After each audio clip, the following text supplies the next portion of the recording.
The classroom smelled like disinfectant and recycled air. David Reed sat in the back row, watching his fellow students compare their weapons like children showing off toys. To his left, a lumen named Bright Wing held up a crystal rod that hummed. With energy. The blue-skinned alien explained how his people could channel starlight through these focusing crystals to burn through metal.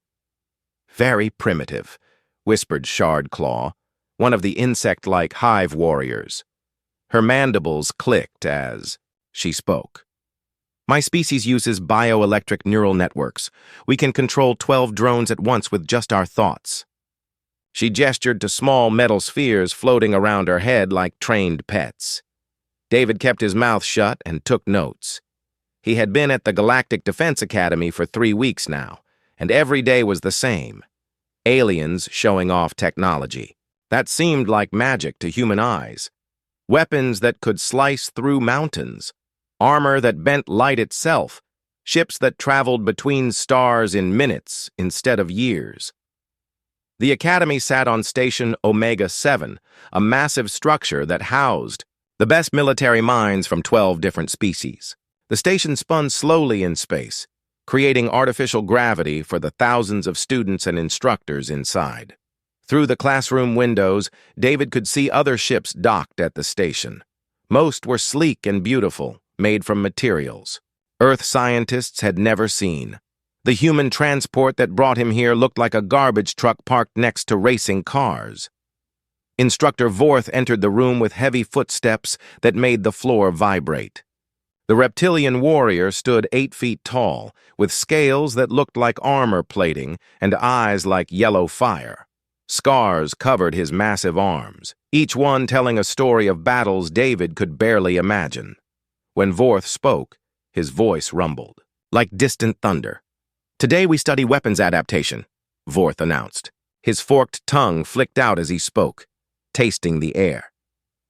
"In real combat, your fancy toys will break. Your energy cells will drain. Your neural links will fail. What matters then is how well you can adapt." The alien students leaned forward, with interest. This was why they came to the Academy, to learn from warriors who had survived real battles across the galaxy. Vorth had fought in the Void Wars, the Crystal Rebellions, and the Machine Uprising. His knowledge came written in blood and victory. Each species brought their own weapons to this academy, Vorth continued. He walked between the desks, his clawed feet clicking on the metal floor. Lumens bring light shapers. Hive brings bio-drones. Mechs bring their cybernetic implants. His yellow eyes stopped on David. Humans bring... What exactly? David felt every pair of alien eyes turn toward him. Some looked curious, others looked amused. A few looked sorry for him. He reached slowly for the weapon on his hip. A standard Earth military sidearm that fired metal bullets using chemical explosives. Compared to plasma rifles and energy swords, it looked like something a cave dweller might use. "Chemical projectile weapon," David said quietly. "Fires lead bullets at about 400 meters per second. Shardclaw's mandibles clicked in what David had learned was hive laughter. "How quaint. Do you also use rocks and sticks?" Several aliens chuckled. David felt his face grow warm but kept his expression neutral. He had been a ranger in the U.S. Army before joining the diplomatic mission to the galaxy. He had fought in mountains and deserts and jungles on Earth. But here, surrounded by beings who could manipulate matter with their minds or interface directly with computers, he felt like a child with a toy gun. "Silence," Vorth commanded. The room fell quiet instantly. "Mock no warrior's weapon until you have seen how they use it." The instructor's eyes blazed as he looked at each student. "I have fought humans before, during the contact wars. Their weapons may seem simple, but I would rather face a lumen with a light spear than a human with a sharp stick." This surprised David. He had read about the contact wars in the Academy library, but the records were vague. Apparently, when Earth first made contact with the galaxy, there had been some conflicts. The files were classified above his clearance level. But that is a lesson for another day, Vorth continued. Today, we focus on adaptation. Your homework assignment is simple. Study your environment. Learn what can be turned into a weapon. In 1 week, you will demonstrate your species' approach to combat problem-solving using only materials from this classroom. David looked around the room with new eyes. Metal desks bolted to the floor, polymer chairs that could be stacked, computer terminals built into the walls, display screens showing star charts and tactical diagrams. It all looked very civilized and safe. But David had been trained to see weapons everywhere he looked. The class spent the next hour listening to Vorth describe famous battles where warriors had to improvise weapons from their surroundings. A mech commander who turned elevator cables into a web trap, a lumen priest who used mirror fragments to focus sunlight into a death ray, a hive queen who reprogrammed cooking units into explosive devices. When class ended, the alien students gathered in small groups to discuss their plans. David heard talk of energy matrices and quantum resonance fields and biological weapon systems, terms that meant nothing to him but sounded incredibly advanced. David packed his simple notebook and headed for the door alone. He was used to being alone here. The other students were not unfriendly, but they had little in common with a human. They spoke of homeworlds with 3 suns and crystal forests, and hive minds that stretched across continents. David spoke of a single yellow star and a blue planet where billions of separate minds struggled to work together. As he walked down the corridor toward his quarters, David thought about the assignment. The other students would create amazing displays of their species' advanced capabilities. They would show why their races were feared across the galaxy. They would prove their worth as future military leaders. David would show them how humans had survived for millions of years on a world that tried to kill them every single day. He would show them why Instructor Vorth had scars from fighting humans. He would show them that sometimes the most dangerous weapon in the room was the one. That looked harmless. He just had to figure out exactly how to do it. David spent the week watching his classmates prepare. Every species approached the assignment differently, and each method amazed him more than the last.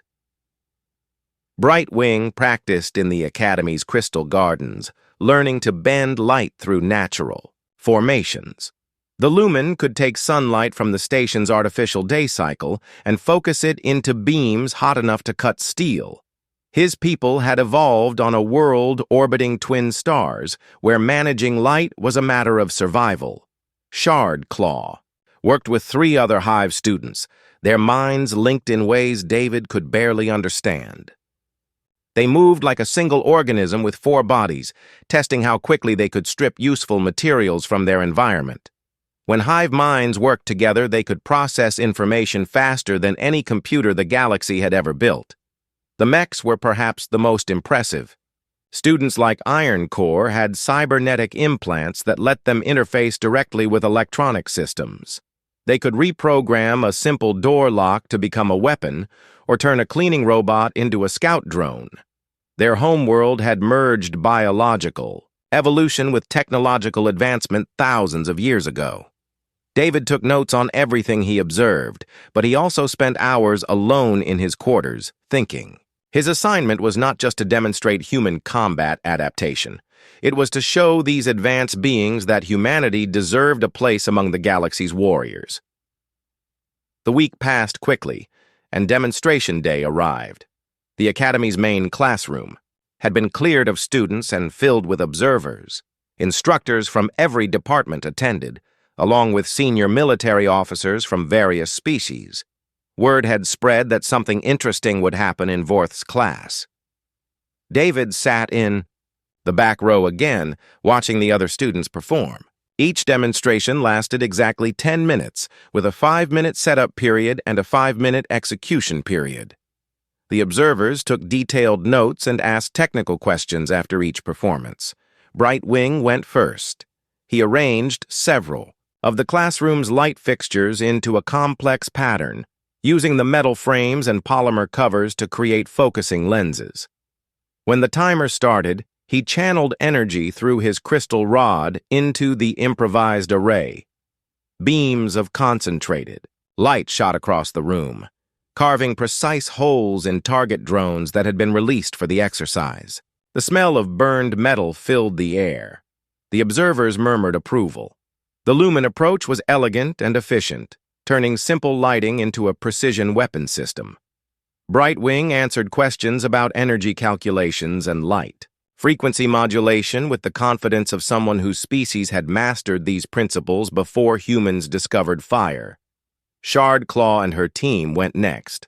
Working in perfect coordination, they dismantled computer terminals and reassembled the components into motion sensors and electric traps. Their improvised network could detect movement anywhere in the room and deliver stunning electric shocks to multiple targets simultaneously. The Hive approach turned the entire classroom into a weapon. Iron Core represented the mechs with a display that seemed like magic to David. The cybernetic warrior interfaced directly with the room's computer systems, reprogramming environmental controls to create confusion effects. Lights flickered in patterns that disrupted enemy vision. Air vents released disorienting sounds. Even the artificial gravity fluctuated in ways that would make attackers lose their balance. The mech approach turned the room itself into an ally. Each species demonstrated why they were respected across the galaxy. Their weapons were sophisticated, their techniques refined through millennia of warfare, their understanding of physics and biology and technology far beyond anything Earth had achieved. Then, Instructor Vorth called David's name. David walked to the front of the room, aware that dozens of alien eyes were studying him. He had dressed simply today. Standard academy uniform, no special equipment, no visible weapons except the primitive sidearm on his hip. Compared to his classmates with their crystal rods and neural implants and bioelectric enhancements, he looked very ordinary. Human David Reed, Vorth announced to the observers. Species, Homo sapiens, homeworld Earth, Sol system. Combat specialization, unknown. The instructor's yellow eyes fixed on David. Your scenario is as follows. You are trapped in this classroom with hostile forces approaching from multiple directions. You have 50 meters maximum engagement range. Time to contact is 15 minutes. Demonstrate how humans adapt to combat situations. David nodded and began walking around the room, examining the available materials. Metal desks bolted to the floor but with removable components, polymer chairs that could be disassembled, computer cables with tensile strength ratings posted on their housings, display screens with metal frames, maintenance panels with tools stored inside. The alien observers watched curiously as David began selecting specific items. A desk leg here, a chair back there, several lengths of cable, some small metal components. His choices seemed random at first, but he moved with purpose, testing flexibility and strength and weight. What is he building? Whispered one observer. Some kind of club? Suggested another. Perhaps a spear? David ignored the whispers and continued working. He had learned something important during his weeks at the academy. The other species had evolved beyond their primitive origins, developing technology to overcome their natural limitations. Humans had evolved differently. Instead of replacing their primitive abilities with advanced tools, they had refined those abilities to perfection. Every human child learned to throw objects with accuracy. Every human could judge distance and movement instinctively.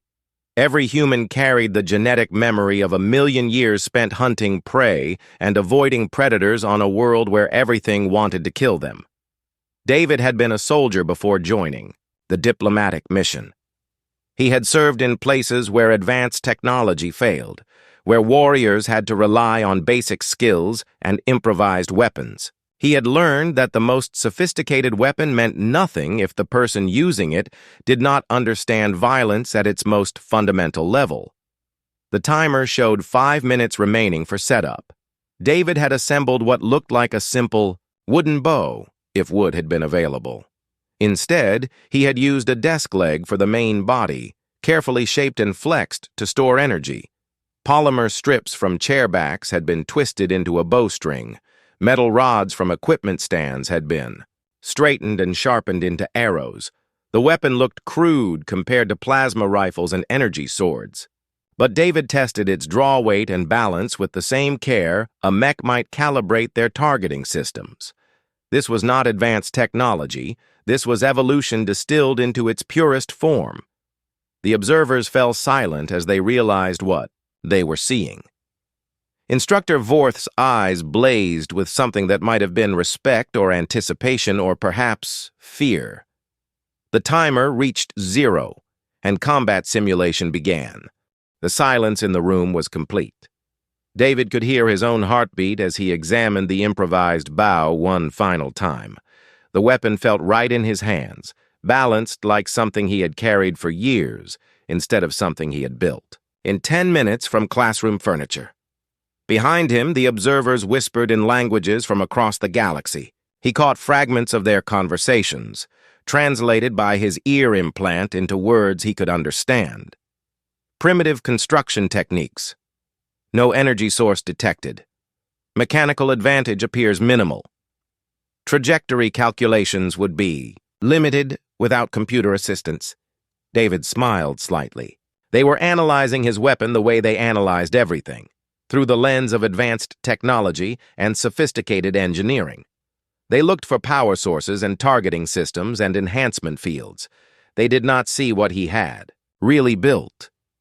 He had built instinct made solid. He had built 10,000 generations of human survival refined into wood and metal and string. He had built something that existed in the genetic memory of every human who had ever lived. The demonstration timer showed 90 seconds remaining for setup. David knocked his first arrow, a straight metal rod with a sharpened point and simple fletching made from scraps of polymer. The arrow was not aerodynamically perfect. It would not fly as true as a manufactured projectile. But it did not need to be perfect. It only needed to be good enough for hands that had learned to throw stones at running prey. Instructor Vorth activated the holographic targeting system. Hostile silhouettes began appearing throughout the room at various distances and angles. Some moved in predictable patterns. Others jerked unpredictably to simulate combat conditions. The scenario was designed to challenge even enhanced reflexes and computer-assisted targeting. David drew the bowstring back to his cheek, feeling the familiar tension. Archery had been a hobby during his childhood, before military service, before the diplomatic mission to the stars. His father had taught him to shoot in the woods behind their house, using targets made from hay bales and paper plates. Simple tools for a simple skill that connected him to ancestors who had hunted mammoth with similar weapons. The first target appeared at maximum range, 50 meters away, partially concealed behind a desk. David's conscious mind barely registered. Its presence before his body responded. The arrow flew in a perfect arc, striking center mass with a solid impact that surprised several observers. "Lucky shot," someone whispered. David knocked his second arrow and waited. 2 more targets materialized, one moving left to right, another popping up from behind cover. His hands moved without conscious thought, drawing and releasing in a fluid motion that seemed as natural as breathing. Both arrows found their marks within seconds of each other. Now the observers paid closer attention. This was not luck. This was something else entirely. The scenario intensified. Multiple targets appeared simultaneously, some at close range, others distant. Several moving in complex patterns designed to confuse targeting systems. David's response seemed almost meditative. He moved through the positions like a dancer, each shot flowing naturally into the next. An arrow took down a target that appeared in his peripheral vision. A shot he seemed to make without looking directly at it. Another struck a moving target that had been visible for less than 2 seconds. A third punched through a narrow gap between obstacles to hit a concealed enemy. Brightwing leaned forward, his crystalline features reflecting confusion. How is he calculating trajectory without instruments? Perhaps enhanced visual processing? suggested Iron Core. Some cybernetic augmentation? Shard Claw's mandibles clicked rapidly as her bioelectric senses searched for technological signatures. No artificial enhancement detected. He is using only biological capabilities. David heard their whispers but did not respond. He was focused entirely on the targets, his conscious mind quiet while deeper instincts took control. This was how humans had survived on Earth, not by thinking their way through danger, but by responding to threats with reflexes honed across millions of years of evolution. Each arrow left the bow with mechanical precision. His body automatically adjusted for distance, wind resistance from the room's air circulation, the slight variations in ammunition weight and balance. Variables that would require computer calculations were processed instantly by neural patterns, older than civilization. A target appeared directly overhead, projected onto the ceiling. David's arrow struck it before most observers realized where it had materialized. Another target flickered in and out of visibility, simulating an enemy using advanced camouflage. David's shot anticipated its reappearance, the arrow arriving, just as the hologram solidified. The room filled with the sound of impacts as target after target fell to shots that seemed impossible. David moved through the exercise like he was born for this moment, his improvised weapon becoming an extension of his body. Arrow after arrow found its mark with accuracy that impressed even the cybernetically enhanced observers. Instructor Vorth watched with growing amazement. He had fought humans during the contact wars, but those battles had involved standard military encounters with conventional weapons. He had never seen what humans could do when they reverted to their most basic capabilities. The final wave of targets appeared, 12 holographic enemies attacking from all directions simultaneously, the kind of scenario that would challenge an entire squad of enhanced warriors. David's response was to draw and release arrows faster than some observers could track, his movements becoming a blur of deadly efficiency. In 10 seconds, all 12 targets were down. The simulation ended. David lowered his bow and stood quietly, in the center of the room, breathing normally, despite having just performed feats that should have been physically impossible. Around him, impact points marked every target location. Not a single shot had missed. The silence stretched for long. Moments before Instructor Vorth spoke. Time to completion, 4 minutes, 37 seconds. Targets eliminated, 38 of 38. Accuracy rating, perfect. The reptilian warrior's voice carried undertones that David had never heard before. Questions for the demonstration? An instructor from the engineering department raised one clawed appendage. What targeting assistance was used? None. David replied simply. Enhanced reflexes? Genetic modification? Combat drugs? No, sir. Standard. Human biological capabilities. The engineering instructor's translator struggled with the concept. Impossible. The probability calculations alone would require... No calculations, David interrupted gently. This is not about math or technology. This is about instinct. He held up the improvised bow for everyone to see clearly. My species spent millions of years learning to throw rocks at running animals. We had to hit targets or we starved. We had to be accurate or we died. This weapon is just a tool to help us throw better. The observers exchanged glances that David was beginning to recognize. It was the look aliens got when they encountered something about humans that did not fit their understanding of how intelligence worked. They expected advanced beings to transcend their primitive origins.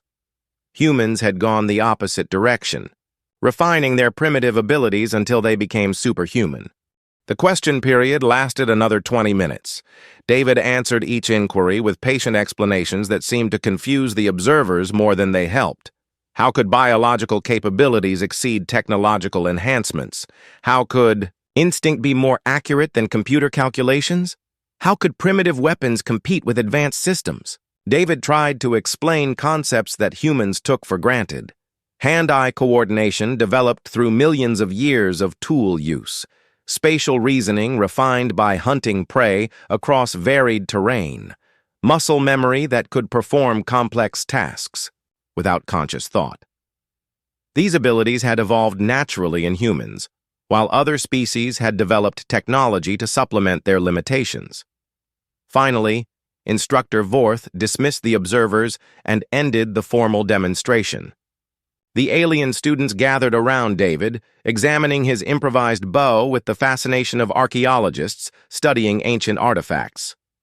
"The construction is remarkably simple," observed Iron Core, running cybernetic sensors over the weapon.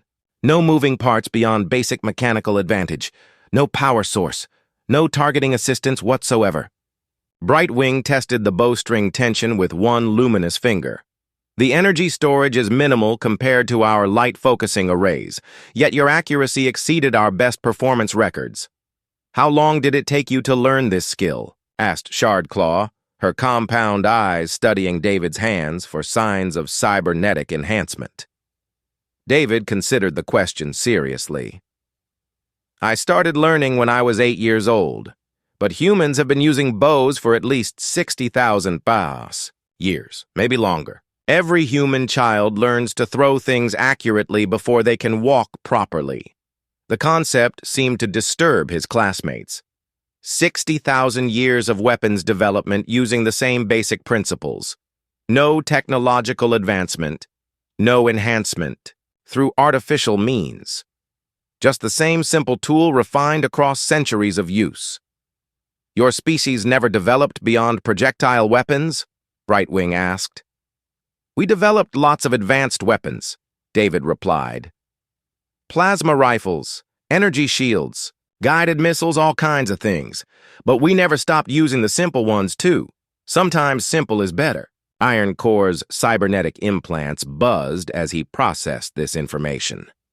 "Inefficient. Why maintain primitive capabilities when advanced alternatives exist?"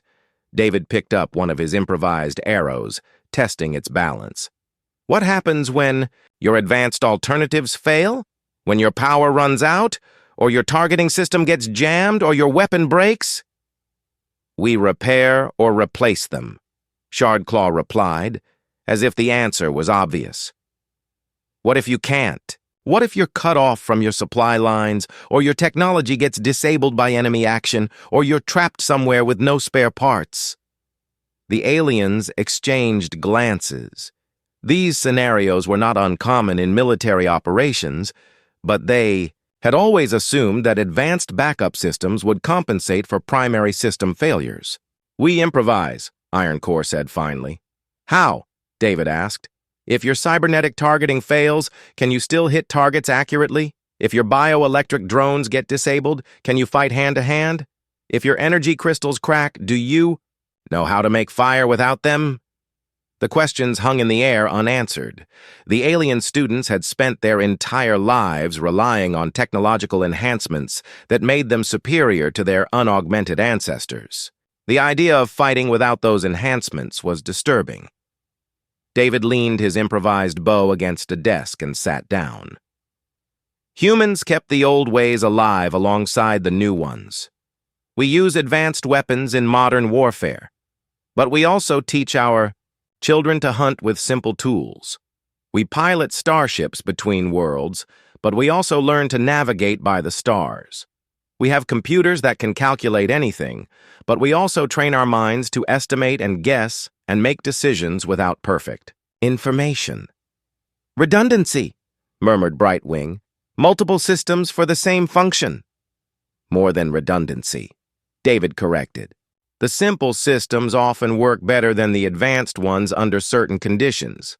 A bow never runs out of power. It works in any weather.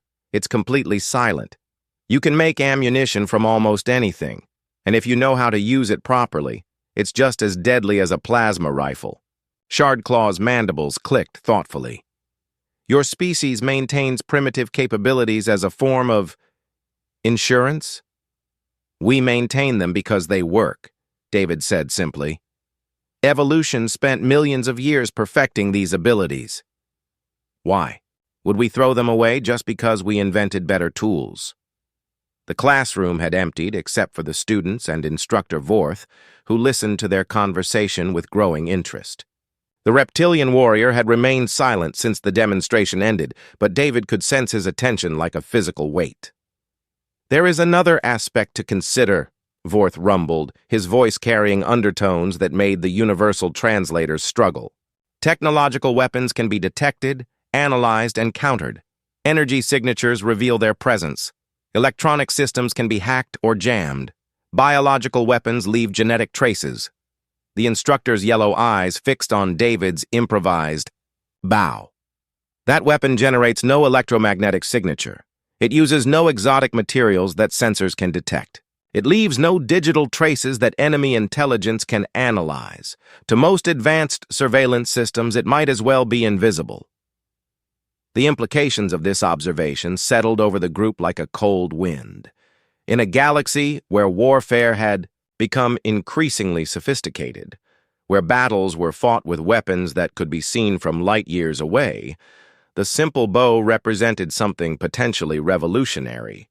"Stealth through simplicity," Ironcore whispered, his cybernetic implants processing tactical scenarios at superhuman speed. "More than stealth," Vorth continued. "Humans do not just use primitive weapons. They are primitive weapons. Their entire biology is optimized for violence in ways that most species abandoned millions of years ago." David felt uncomfortable with this characterization, but he could not deny its accuracy. Humans were persistence predators, evolved to hunt prey across vast distances through sheer endurance. They were social predators, evolved to cooperate in groups to bring down enemies, much larger than themselves. They were tool-using predators, evolved to turn any object into a weapon when necessary. Most importantly, they were thinking predators, evolved to solve problems and adapt to changing conditions faster than their prey could evolve defenses. "The demonstration today was impressive," Vorth told David. "But it was also educational for reasons you may not realize. You showed these students that advanced capabilities are worthless without fundamental skills. You showed them that sometimes the most sophisticated response to a problem is the simplest one." The reptilian instructor stood and walked to the window, gazing out at the stars beyond the station. "War is coming to this galaxy. Real war, not the small conflicts we have seen recently. When it arrives, we will need warriors who can fight, with broken weapons and failing technology and no support from their homeworlds." He turned back to face the group. "We will need warriors who can make bows from furniture and hit targets they can barely see. We will need humans." The words hung in the air like a prophecy, and David realized that his simple demonstration had revealed something much larger than individual combat skills. It had revealed why humanity's primitive approach to warfare might be exactly what the galaxy needed. 3 days passed before David fully understood what had happened in the classroom. Word of his demonstration spread through the academy faster than official communications could travel. Students from other courses found excuses to walk past his quarters. Instructors who had never acknowledged his presence began nodding respectfully when they passed him in corridors.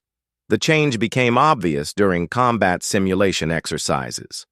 Before the demonstration, David had been politely excluded from advanced scenarios because his primitive weapons could not compete with alien technology. Now he found himself assigned to the most challenging exercises, paired with elite students from across the galaxy. The simulations revealed something that surprised everyone, including David himself. While alien warriors excelled at using their sophisticated equipment, they struggled when that equipment failed or became unavailable. David excelled precisely when conditions became most desperate, when sophisticated solutions were impossible and only crude improvisation remained. In one exercise, an electromagnetic pulse disabled all advanced weapons and communications. While his teammates struggled to function without their technological advantages, David used salvaged materials to construct simple but effective tools. His improvised weapons and basic survival skills kept the team operational until simulation objectives were completed. In another scenario, the team was trapped in a zero-technology environment where even simple electronics failed to function. Alien students found themselves nearly helpless without their familiar tools. David taught them to make fire without modern equipment, to navigate without instruments, to hunt food using primitive traps. Skills that humans learned as children but other species had never needed to develop. Most telling was a psychological warfare simulation where the team faced enemies who could hack and subvert advanced technology. Weapons turned against their users. Armor became prisons. Communication systems spread false information. In this scenario, David's primitive equipment and instinctive responses proved immune to technological manipulation. His bow could not be hacked. His instincts could not be reprogrammed. His simple approaches to problems could not be predicted by advanced artificial intelligence. After a week of increasingly complex exercises, Instructor Vorth called David to his office. The reptilian warrior's quarters were Spartan but impressive, filled with weapons and artifacts from battles across the galaxy. Trophies from defeated enemies lined the walls alongside commendations from grateful worlds. "Sit," Vorth commanded, gesturing to a chair that looked uncomfortably small beneath his massive frame. "We need to discuss your future at this academy." David sat carefully, wondering if he had somehow violated regulations during the exercises. The other students seemed to appreciate his contributions, but perhaps the instructors viewed his primitive methods as disruptive to proper military doctrine. "Your demonstration has raised questions among the faculty," Vorth continued. "Some instructors believe that primitive combat methods have no place in modern warfare. They argue that teaching Stone Age techniques to Space Age warriors is counterproductive." David felt his heart sink. He had hoped that proving human capabilities might earn respect for his species, not result in expulsion from the academy. "However," Vorth added, his yellow eyes gleaming, "other instructors disagree. They point out that your methods achieved results that our most advanced students could not match. They suggest that perhaps we have become too dependent on technology, too removed from the basic skills that make warriors effective." The reptilian instructor stood and walked to a display case containing various weapons. Ancient blades shared space with modern energy rifles, creating a timeline of military evolution that spanned millennia. "I have fought your species before," Vorth said quietly. "During the Contact Wars, when Earth first encountered the galactic community. Those conflicts were brief but educational. We learned that humans do not fight like other species." He selected an item from the display case, a simple metal knife with a worn handle. The blade was scarred from use but still sharp, still functional despite obvious age. "This belonged to a human soldier I faced in ground combat on Kepler 442b. He had been cut off from his unit for 3 days, alone in hostile territory with no supplies and a damaged weapon. When we finally cornered him, he had survived by making tools from debris and hunting local wildlife with improvised snares." Vorth handed the knife to David, who recognized it as standard Earth military issue from several decades ago. The blade showed signs of being used for everything from cutting rope to digging shelters to preparing food. He fought us with that knife and tools he had made from scrap metal. No energy weapons, no advanced armor, no communication with supporting forces, just a human warrior with simple tools and the will to use them. It took 12 of my best soldiers to bring him down, and he wounded half of them before we could subdue him. The instructor returned to his desk and fixed David with a stare that seemed to look directly into his soul. "That human taught me something important about warfare. Advanced weapons make soldiers more efficient, but they do not make them more dangerous. The most dangerous element in any battle is the warrior's mind, and human minds work differently from others." David turned the old knife over in his hands, feeling the weight of its history. Somewhere in the galaxy, a human soldier had carried this blade through battles that David could barely imagine. "What makes humans different?" David asked. "You adapt," Vorth replied simply. "Other species evolve to fit their environment, then use technology to modify environments that do not suit them. Humans evolved to fit any environment, then use technology to modify themselves when environments become too extreme. You are the ultimate adaptive species.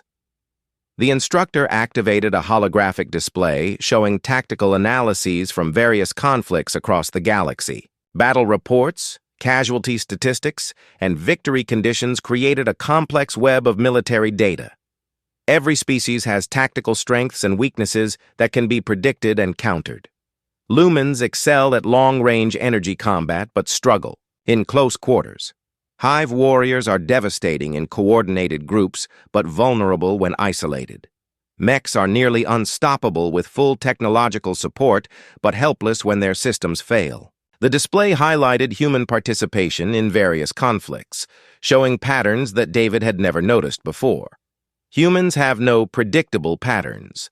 They fight differently in every situation, adapting their tactics to match conditions, rather than forcing conditions to match their preferred tactics. This makes them nearly impossible to counter effectively. David studied the data, beginning to understand why his simple demonstration had attracted so much attention. In a galaxy of specialized warriors, humans represented something unique, general-purpose fighters who could excel in any situation. The Academy has decided to create a new course of instruction, Vorth announced. Primitive combat applications, focusing on basic survival and warfare skills that function independent of technological support. You will serve as the primary instructor. The words took several seconds to register. David looked up from the knife to find Vorth watching him with an expression that might have been amusement. Me? But I'm just a student here. I don't have the qualifications to teach academy courses. You have the only qualifications that matter, Vorth replied. You understand warfare at its most fundamental level. You can teach other species to fight, the way humans fight, with whatever tools are available, under whatever conditions exist, against whatever enemies appear. The instructor leaned forward, his massive frame emphasizing the importance of his words. War is coming to this galaxy, David Reed. Real war, fought by enemies who understand our technological dependencies and will target them specifically. When our advanced weapons fail and our sophisticated tactics prove useless, we will need warriors who can fight with sharp sticks and angry determination. David felt the weight of responsibility settling on his shoulders like a heavy cloak. Teaching alien warriors to think like humans, preparing sophisticated beings to fight primitive battles, preserving ancient skills in a technological age. We will need humans, he said, echoing Vorth's earlier words. No, the instructor corrected. We will need warriors who think like humans. The galaxy has millions of species, but most have evolved beyond their primitive origins. They rely on technology to solve problems that their ancestors handled with basic skills. When that technology fails, they become helpless. Vorth stood and walked to the window, his reflection wavering in the transparent aluminum as stars drifted past beyond. Humans never abandoned their primitive abilities. You kept them alive alongside your advanced technology. This makes your species uniquely valuable in the coming conflict. David felt pieces of a larger puzzle clicking together in his mind. What kind of war are we preparing for? The kind where enemies target our strengths against us, Vorth replied, grimly. Intelligence reports suggest that hostile forces are developing weapons specifically designed to disable our technological advantages. Electromagnetic pulse weapons that can shut down entire fleets. Computer viruses that turn our own systems against us. Nanoscale devices that corrupt our advanced materials at the molecular level. The implications were staggering. A galaxy spanning. Civilization brought to its knees by weapons that targeted its technological dependencies. Advanced species reduced to helplessness when their sophisticated tools stopped working. But humans would still be dangerous, David realized, even without technology. Especially without technology, Vorth confirmed. Strip away all the advanced equipment and humans become more dangerous, not less. You revert to hunting patterns. refined across millions of years. You improvise weapons from anything available. You adapt faster than enemies can counter your adaptations. David thought about his own military training, remembering exercises where equipment failures had forced soldiers to rely on basic skills. Those scenarios had always been considered extreme situations, last resorts when everything else went wrong. Now he understood that they might become the normal conditions of future warfare. "How long do we have to prepare?" he asked. "Unknown. Perhaps years, perhaps months. Intelligence gathering is difficult when enemies use primitive communication, methods that our advanced sensors cannot detect." Vorth turned back from the window, his scarred features grim with accumulated knowledge of coming violence. "What we do know is that several border worlds have gone silent recently. No distress calls, no emergency beacons, just silence." The instructor activated another holographic display, showing the current political map of known space. Several systems on the outer edges were marked in red, indicating lost contact or hostile activity. Investigation teams found no signs of conventional warfare, no blast craters from energy weapons, no debris from destroyed ships, no radiation signatures from nuclear devices. The populations were simply gone, along with all their advanced technology. Only primitive structures remained undamaged. David studied the pattern of affected systems, noting how they formed a rough circle around the galaxy's outer rim. "It looks like they're testing different approaches, learning what works best against each species." "Precisely. And when they finish their testing phase, they will launch a coordinated assault designed to cripple our technological infrastructure while leaving primitive capabilities intact. They want to conquer us, not destroy us. Dead slaves are worthless." The knife in David's hands suddenly felt heavier, weighted with the knowledge of what it might represent in the coming conflict. A symbol of humanity's refusal to abandon the skills that had carried them through millions of years of survival. "The new course begins in 2 weeks, Vorth continued. "You will have access to the Academy's best training facilities and a budget for acquiring primitive weapons from across the galaxy. Your mission is to teach our finest warriors to fight like humans." David nodded slowly, accepting the responsibility despite feeling unprepared for such a massive undertaking. "What about the other instructors? The ones who think primitive methods are counterproductive?" "They will learn," Vorth replied with grim certainty. "When the war begins and their advanced weapons become useless, they will understand why the galaxy needs warriors who can make bows from furniture and kill enemies with sharp sticks." The reptilian instructor reached into his desk and withdrew a simple wooden box. Inside, nestled in protective foam, lay an arrowhead made from napped flint. The workmanship was exquisite, with edges sharp enough to cut metal and a point that could penetrate modern armor. "This was made by a human child during survival training on Earth," Vorth explained. 12 years old, using only rocks and basic hand tools. No advanced equipment, no sophisticated materials. Just skill passed down through generations of human crafters." David examined the arrowhead with newfound respect. A child had created something that could threaten warriors equipped with the galaxy's most advanced technology. "That is what you will teach," Vorth concluded. "Not just how to make primitive weapons, but how to think like a species that never stopped being primitive. How to see weapons in everything around you, how to adapt instantly to changing conditions, how to fight with nothing but determination and the tools you can improvise." David carefully placed the arrowhead back in its box and returned the ancient knife to Instructor Vorth.